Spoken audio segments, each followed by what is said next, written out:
Hello दोस्तों, तो स्वागत है आप सभी का हमारा यूट्यूब चैनल मिशन 2 पे। तो दोस्तों आज ये वीडियो उन लोगों के लिए है जो क्लास 10th में है और टर्म 1 की तैयारी करने जा रहे हैं, ठीक है, जो 22-23 में एग्जाम देंगे एनुअल सेकेंडरी एग्जामिनेशन टर्म 1। तो उन लोगों के लिए ये वीडियो है बच्चों, तो शुरू से लेकर अंत तक ज़रूर देखिएगा इस वीडियो को, क्योंकि इस वीडियो में हम लोग क्लास 10th का मैथ का 20 ऐसा वेरी वेरी इंपॉर्टेंट क्वेश्चन को बताने जा रहे हैं जो टर्म 1 के लिए काफ़ी महत्वपूर्ण है। बच्चों यकीन मानिए कि आप ये क्वेश्चन में से, ये 20 क्वेश्चन में से आप लोग को टर्म 1 में क्वेश्चन देखने को ज़रूर मिलेगा। तो शुरू से लेकर अंत तक ज़रूर देखिएगा वीडियो को।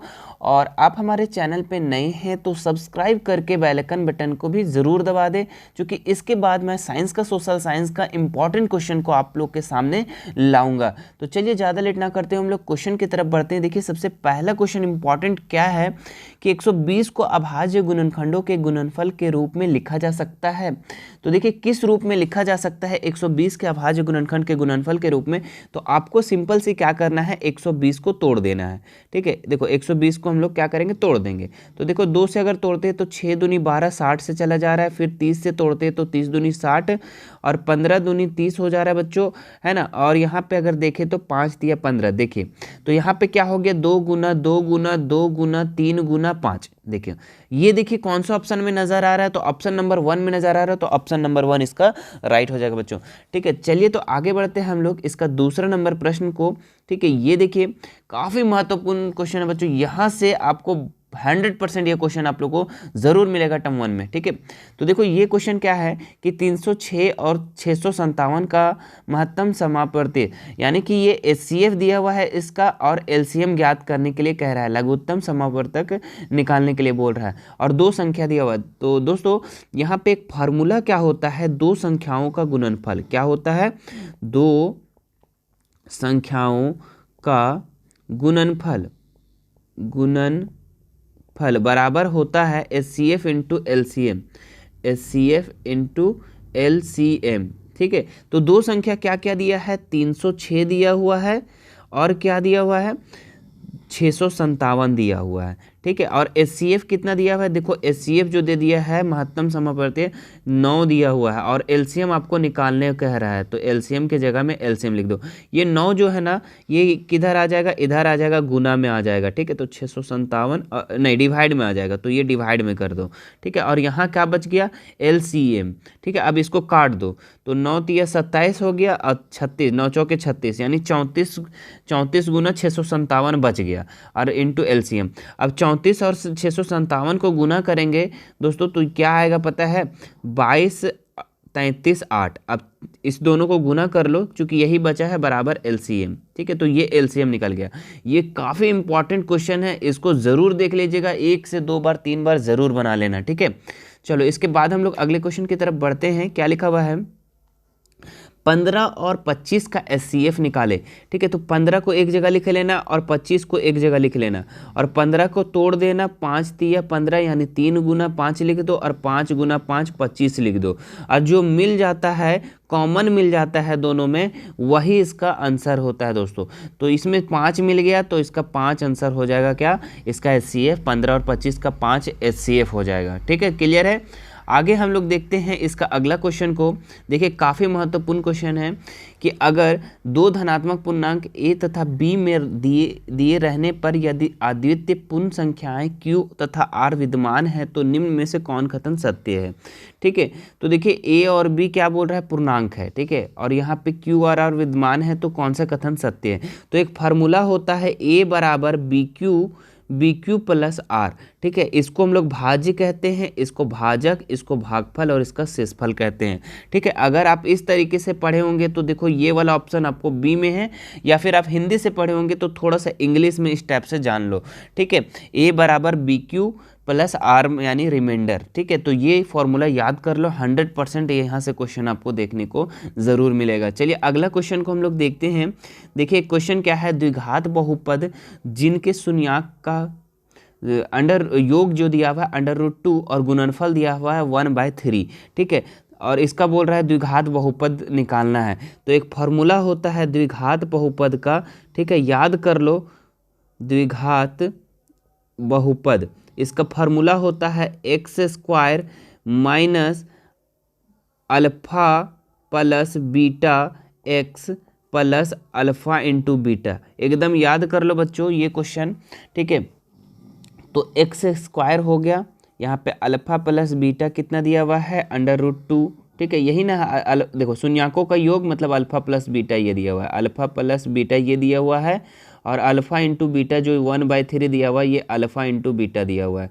तो जहाँ जहाँ आपको दिख रहा है alpha into beta, alpha plus beta, तो अल्फ़ा प्लस बीटा का मान रख देंगे, इंटू एक्स कर देंगे, अल्फ़ा इंटू बीटा 1/3 लिख देंगे, ठीक है। अब यहाँ क्या हो गया, एक्स स्क्वायर माइनस √2 एक्स हो गया प्लस 1/3। अब सबके नीचे दे देंगे क्या, 1, ठीक है, और एलसीएम निकाल देंगे, तो एलसीएम निकल जाएगा 3। अब एक को कितना पढ़ेंगे, 3 आएगा 3 बार, और 3 को एक्स से करेंगे 3x स्क्वायर, है ना, प्लस 1 को कितना पढ़ेंगे, 3 आएगा 3 बार, और 3 को करेंगे तो 3 √2 x हो जाएगा। और यहाँ पे क्या हो जाएगा, 3 को एक बार, तो यहाँ पे क्या बचा, 1 बचा, ठीक है। बराबर कर दो 0, और ये जो 3 जो दिख रहा है ना इधर आके 0 से मल्टीपल हो जाएगा, चूंकि डिवाइड है तो इधर आके गुना में हो जाएगा 3। तो आपके पास बचेगा क्या, ये वाला संख्या, क्या बचेगा, ये वाला, ठीक है। इसको ग्रीन से कर देते हैं, देखो ये वाला बचेगा आपके पास, क्या बचेगा, 3x square plus 3 √2 x plus 1। तो देखिए कौन सा ऑप्शन में ये नज़र आ रहा है, तो ऑप्शन नंबर अगर हम लोग देखें तो ऑप्शन नंबर बी में नज़र आ रहा है बच्चों, तो ये सही हो जाएगा इसका, ठीक है। चलिए अगला क्वेश्चन हम लोग देखते हैं, क्या लिखा हुआ है, ax square plus bx plus c के शून्याक अल्फ़ा बीटा हो तो अल्फ़ा और प्लस बीटा का मान होगा। तो एक चीज़ याद रख लेना हमेशा के लिए, ठीक है, अल्फ़ा प्लस बीटा का एक फार्मूला होता है -b/a, क्या होता है, -b/a होता है, ठीक है। और एक और फार्मूला होता है, ठीक है, यहाँ पे नहीं पूछा है लेकिन हो सकता है क्वेश्चन में थोड़ा पलट दे, अल्फ़ा इंटू बीटा पूछ दे, तो इसका फार्मूला होता है c/a। तो आपको क्या पूछा है इसमें, अल्फ़ा प्लस बीटा, तो देखो अल्फ़ा प्लस बीटा का फार्मूला क्या होता है, -b/a। तो ऑप्शन नंबर 1 इसका राइट हो जाएगा, ठीक है। तो दोस्तों अगर वीडियो आपको अच्छा लग रहा होगा, ठीक है, तो आप हमारे वीडियो को ज़रूर से ज़रूर लाइक कीजिए और कमेंट कीजिए, आप अपने नेक्स्ट सब्जेक्ट को लेकर ज़रूर आएंगे, ठीक है। आप कमेंट कीजिए कौन से चैप्टर को, कौन से सब्जेक्ट को लेकर के आएँ, ठीक है, जो इम्पॉर्टेंट है। चलिए अगला क्वेश्चन देखते हैं, 7 नंबर, क्या लिखा हुआ है, किसी बहुपद के लिए ग्राफ आकृति दिया गया है, बहुपद के शून्याक संख्या क्या होगी। तो यहाँ पे आपको देखो आकृति दिया हुआ है, ठीक है, इस टाइप से आकृति दिया हुआ है, और देखो ये एक्स अक्ष है, ठीक है, और ये वाई अक्ष है, ये यानी कि ये वाई अक्ष है, ये एक्स अक्ष है। तो एक्स में जितना बार कटा होता है दोस्तों वही आंसर होता है। जैसे कि यहाँ पे देखिए कितना बार कटा हुआ है, 1 2 3 4, ठीक है, एक बार गौर से देखो तो 4 बार कटा हुआ है यहाँ पे, एक यहाँ पे कटा हुआ है, एक यहाँ पे कटा हुआ है, एक यहाँ, ठीक है, मतलब 4 बार कटा हुआ है। तो एक्स में जितना बार ये वाला जो रेखा है, ठीक है, ये जो कर्व है वो जितना बार कटा हुआ है वो उतना आंसर होता है। तो यहाँ देखो 4 बार कटा हुआ है, देखो इस टाइप से दिया गया है, ठीक है। देखो हम एक बार कर दे रहे हैं ऐसे, एक यहाँ कट गया, ठीक है, फिर यहाँ कटा, फिर 2, फिर यहाँ फिर ऊपर गया तो 3, फिर यहाँ से 4, यानी 4। तो 4 इसका राइट आंसर हो जाएगा। अगर बात करें इसका आंसर कितना होगा, जो मैंने अभी फिगर बनाया है उसका, तो एक यहाँ कटा, ठीक है, एक यहाँ कटा, एक यहाँ कटा, एक यहाँ, तो इसका आंसर 3 हो जाएगा, ठीक है। लेकिन हमको इसका पूछा है तो इसका आंसर 4 हो जाएगा। एकदम लॉलीपॉप क्वेश्चन है ये, यहाँ से क्वेश्चन 100% मिलेगा। आगे देखते हैं हम लोग 8वां नंबर सवाल, क्या लिखा हुआ है, ax प्लस b1y और c1 0, और a2x और b2y और c2 दिया हुआ है 0, ठीक है। तो यहाँ पे देखिए क्या लिखा हुआ है, मैं इसको सिंपल में लिख देता हूँ, a1/a2 लिखा हुआ है बराबर b1/b2 लिखा हुआ है, और c1/c2 नहीं बराबर है, ठीक है। देखिए यहाँ पे नहीं है, नॉट इक्वल, तो नॉट इक्वल। तो ये क्या होगा, इसका क्या होगा, अद्वितीय हल होगा, अनेक हल होगा, या कोई हल नहीं होगा, या फिर 2 हल होगा। तो दोस्तों इसका जो आंसर होगा कोई हल नहीं होगा। क्या होगा, कोई हल नहीं होगा। मैं वीडियो के अंत में एक चार्ट बताऊंगा दोस्तों, ठीक है, एक चार्ट को दिखाऊंगा जिससे आपको 6 मार्क्स वहां से क्लियर हो जाएगा। और उस चार्ट में ये सब सारे चीज़ बताया हुआ है कि कौन सा अद्वितीय हल होगा, कौन सा संगत हो गए, कौन सा असंगत हो गए, सारे को मैं एक अच्छे तरीके से चार्ट में बता दिया हूँ। तो वीडियो को अंत तक जरूर देखिएगा, अंत में मैं एक चार्ट को दिखाऊंगा ज़रूर से, ठीक है, जिससे 6 मार्क्स वहाँ से क्लियर हो जाएगा, ठीक है। चलिए इसके बाद देखिए यहाँ पे इसका कोई हल नहीं होगा, ठीक है। इसका आंसर क्या मैंने बताया, कोई हल नहीं होगा जब नहीं होगा, ठीक है। अगर तीनों बराबर होता तो अनेक हल हो जाता, अगर फर्स्ट वाला बराबर नहीं होता और सेकेंड वाला बराबर होता तो अद्वितीय हल होगा, ठीक है।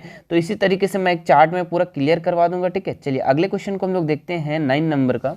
तो 9 नंबर अगर देखते हैं तो क्या लिखा हुआ है, समीकरण युग्म 2x - 3y बराबर 0, 3x + 4y बराबर 20 0, है ना। तो निरूपित सरल रेखाएं क्या होगा, संपाती होगा, प्रतिच्छेद होगा या समांतर होगा, क्या होगा, ठीक है। तो इसको मैं एक बार बता देता हूँ क्या लिखा हुआ। इसका एक होता है a1/a2, ठीक है, b1/b2 और c1/c2।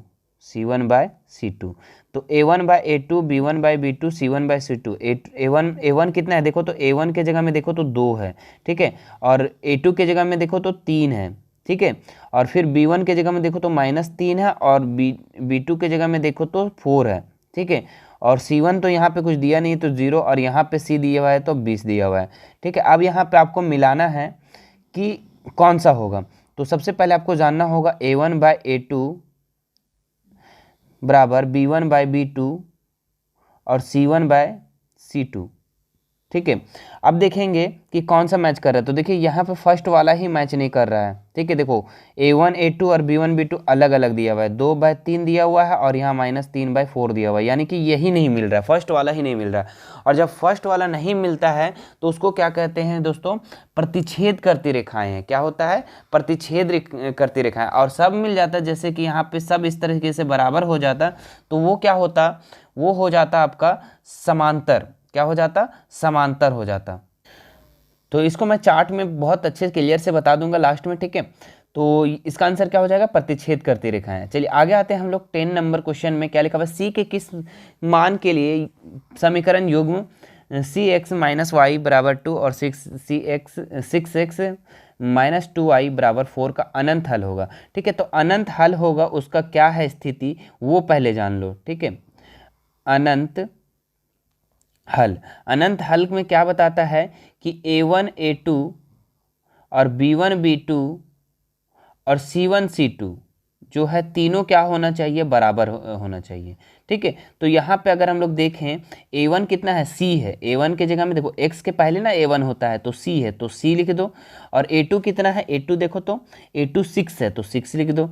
और b1 कितना है, b1 देखो -1 है, क्योंकि y के पहले कुछ नहीं है तो -1 है ना, माइनस है तो -1।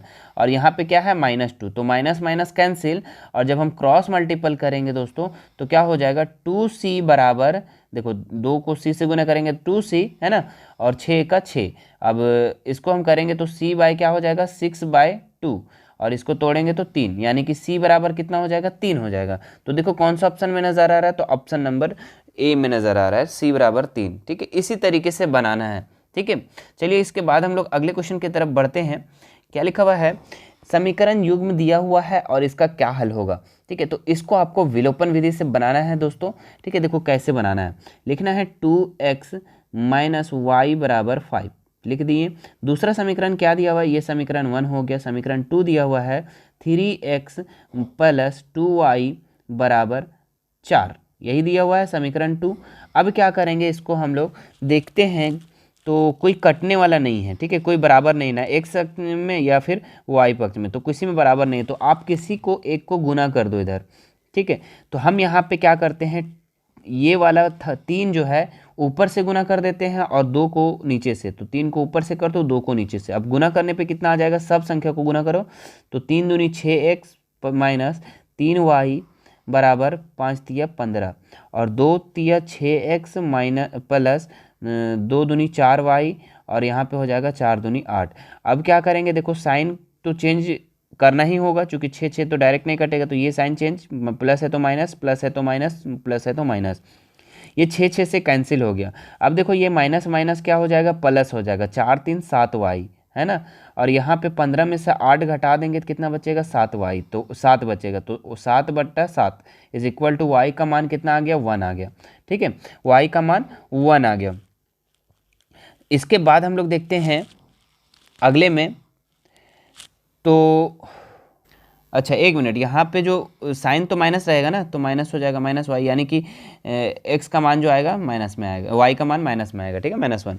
आगे देखते हैं, अगर हम समीकरण 1 में मान लो कोई समीकरण यहाँ पे बैठा देते हैं, जैसे 6x माइनस, ये वाला समीकरण 1 है ना, 6x माइनस 3y बराबर 15, इसमें हम लोग y का मान को बैठा देते हैं। तो 6x माइनस 3 इंटू वाई का मान कितना है -1 बराबर 15, ठीक है। तो 6x यहाँ 3 एका 3 यानी माइनस माइनस प्लस, तो +3 बराबर 15। अब 6x बराबर 15 -3 हो जाएगा, तो क्या बचेगा 12 बचेगा। तो x बराबर क्या हो जाएगा, ये 6 इधर आके डिवाइड में हो जाएगा, तो 6 दूनी 12, यानी कि x का मान 2 आएगा और y का मान -1 आएगा, ठीक है। y का मान -1 और x का मान 2। देखो कौन सा ऑप्शन में नज़र आ रहा है, तो ऑप्शन नंबर 1 में नज़र आ रहा है, ठीक है। तो ये आप लोग को समझ में आ गया होगा, ठीक है। विलोपन विधि भी, ठीक है, विलोपन विधि से हम लोग x और y का मान कैसे निकालते हैं, ठीक है। आप अगर चैप्टर को पढ़ना चाहते तो हम चैप्टर भी पढ़ा दिए हैं, ठीक है। 1 2 3 4 चैप्टर मैंने पढ़ा रखा है, ठीक है। आपको डिस्क्रिप्शन बॉक्स में उसका लिंक को प्रोवाइड करवा दे रहे, वहाँ से आप जाकर और क्लियर से इसको समझ सकते हैं, ठीक है। चलिए आगे हम लोग देखते हैं 12 नंबर क्वेश्चन। क्या लिखा हुआ है, वह रैखिक समीकरण युग्म जिसका हल कोई हल नहीं होगा क्या कहलाता है, ठीक है।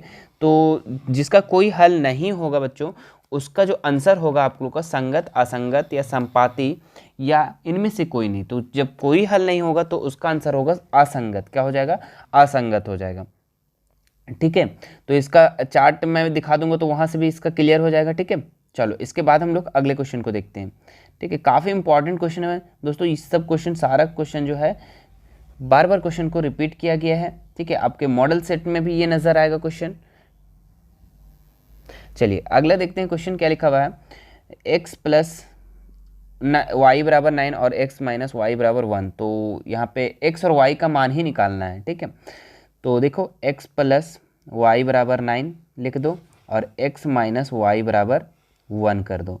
अब देखो यहाँ पे क्या करेंगे, साइन तो चेंज करना ही नहीं है, चूंकि ऐसे कट जा रहा है वाई वाई, तो क्या हो गया 2x बराबर यहाँ पे 10। तो x बराबर कितना हो जाएगा 10/2, तो इज इक्वल टू 5। अब 5 का मान हम लोग कहीं पे भी बैठा दो समीकरण 1 में, तो क्या है समीकरण 1, x प्लस वाई बराबर 9।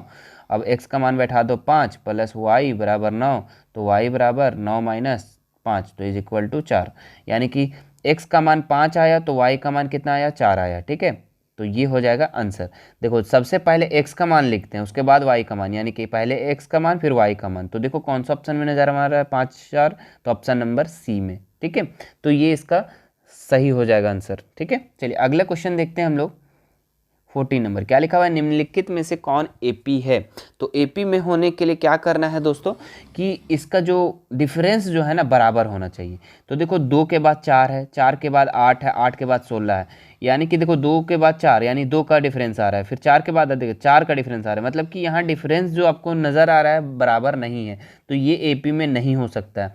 यहाँ देखते हैं 1 के बाद 3 है, 3 के बाद 5, 5 के बाद 7, यानी कि 2 का डिफरेंस यहाँ चल रहा है, 2 का डिफरेंस चल रहा है, तो ये इसका राइट हो जाएगा। जो एपी में वही होता है जिसका डिफरेंस सेम सेम होता है, जिसका डिफरेंस क्या होता है, सेम सेम। अब अगला देखिए सी नंबर 5 25 125, ये तो गुना है, ठीक है। क्या है, गुना है, ठीक है। 5 5 का गुना है, यहाँ पे डिफरेंस बराबर नहीं ना जी, ठीक है। यहाँ पे 20 का अंतर है, यहाँ पे 100 का अंतर है, तो ये गलत हो जाएगा, ठीक है।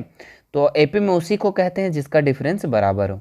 आगे देखते हैं हम लोग कि कोई एपी दिया हुआ है, उसका कुछ मान दिया हुआ है, उसका 10वां पद ज्ञात करना है। तो 10वां पद कैसे ज्ञात करेंगे, देखो इस तरीके से जब दिया रहेगा तो पहला पद को हम लोग ए कहते हैं, तो ए कितना दिया हुआ है, 2 दिया हुआ है। डी फिर निकालते हैं जिसको बोलते हैं सार्वंतर, सार्वंतर डी बोलते हैं। तो क्या करेंगे 7 - 2 है ना, यानी कि जो इधर से इधर को हम घटा देते हैं, इस तरह 12 में से 7 को घटा सकते हैं या फिर 7 में से 2 को, तो आएगा 5। क्या आएगा, 5 आएगा। अब n भी दे दिया हम लोग को, क्या बोल दिया, n 10 बोल दिया। अब हम लोग को निकालना है a10 है ना, 10वां पद, यानी कि a10 निकालना है। तो a10 का फार्मूला होता है, an का फार्मूला होता है a plus n minus 1 into d. तो बताइए यहाँ पे a कितना है, a है 2 प्लस n कितना है 10 है, माइनस क्या करेंगे 1 करेंगे और यहाँ पे इंटू में क्या करेंगे, गुना करेंगे, ठीक है। गुना में क्या हो जाएगा 5 हो जाएगा, तो 5 से गुना कर दो तो हो जाएगा 2 प्लस, और यहाँ पे 10 में से 1 घटाएं तो 9, और 9 बचे 45, तो 45 और 2 दोनों को जोड़ देंगे तो कितना हो जाएगा, 47 हो जाएगा। तो ये हो जाएगा इसका आंसर।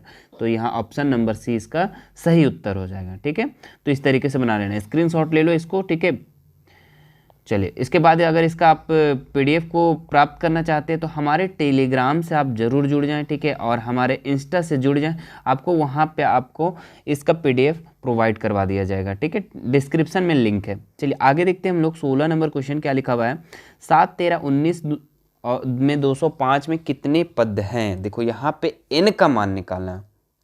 किसका मान निकालना है, n का मान निकालना है। तो a बराबर कितना दिया हुआ है,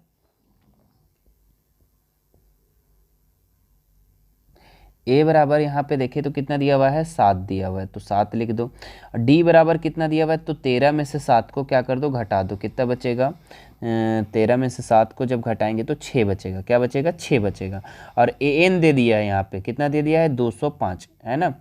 अब क्या करेंगे, यहाँ पे हम लोग को निकालना है कितने पद है, तो ए एन का फॉर्मूला में ही इसको बैठाएंगे। तो क्या होता है इसका formula, a plus n minus 1 into d. तो ए एन कितना है यहाँ पे 205, तो 205 लिख दो।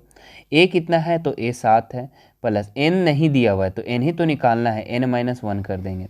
और डी का मान कितना दिया हुआ है, देखो तो डी का मान यहाँ पे 6 दिया हुआ है, तो 6 लिख देंगे यहाँ पे 6। अब क्या करेंगे, 205 में से 7 को घटाना पड़ेगा, 205 माइनस 7 बराबर इधर क्या हो जाएगा, 6 को n से गुना करेंगे तो 6n, माइनस 6 को 1 से करेंगे तो 6 हो जाएगा। 205 में से 7 को जब घटाएंगे तो कितना बचेगा, 198। कितना बचेगा, 198 बराबर यहाँ पे कितना हो जाएगा, 6n माइनस 6।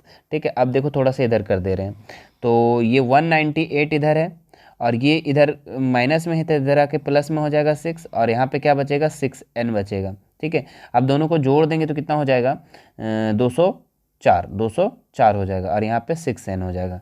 ठीक है, 204 ही ना होगा, हाँ। अब 204 को 6 से क्या करना होगा, डिवाइड करना होगा, तो कितना बचेगा, देखो बताओ से, 6 तिया 18 और 6 चौके 24, यानी कि n बराबर कितना हो जाएगा, 34। तो ऑप्शन नंबर 20 का राइट हो जाएगा। यानी कि ये जो AP दिया हुआ है इसमें जो कितना पद है, तो 34 पद है। n का मान 34 निकला, तो 34 पद है। ठीक है, चलो इसके बाद हम लोग अगला क्वेश्चन को देखते हैं।